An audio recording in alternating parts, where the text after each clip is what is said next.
C'est une histoire de cours de récré. Et à la fin de la récré, généralement se pose une question. Mais qui sonnera la cloche? Et ce jour-là, dans l'école de Saint-Sandre, c'est Mehdi qui s'est porté volontaire. C'est qui ça? C'est moi, classe. C'est toi?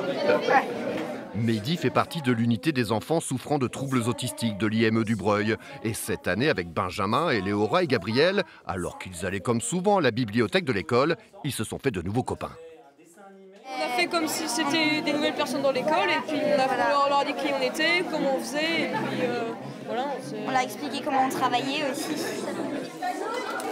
Déjà, ils sont très heureux, ils ont lié des amitiés avec les enfants de CM2, donc ça c'était un des objectifs. Et puis de pouvoir aussi, à travers le livre, leur donner accès à une culture qui n'est pas forcément accessible pour eux, c'est d'avoir un texte en pictogramme, ce qu'on ne trouvait pas dans la bibliothèque. Apprendre à connaître ses enfants autrement et naturellement.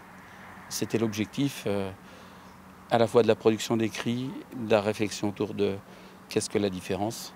Et finalement, il n'y en a peut-être pas autant que ça.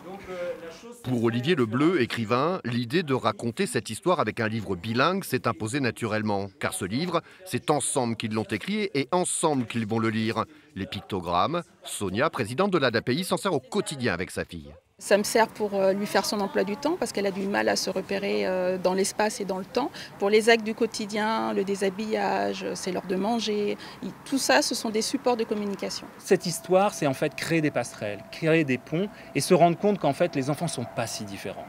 On va dans le mur si on crée des ghettos, comme on a continué à le faire pendant des années et des années. Aujourd'hui, on parle d'éducation inclusive et c'est ça le maître mot. Il faut essayer de rassembler les enfants, ne pas créer des différences et c'est comme ça qu'on avancera tous. Qui sonnera la cloche est donc œuvre d'utilité publique et mériterait une plus large diffusion. Message de Mehdi à l'adresse de nos amis éditeurs.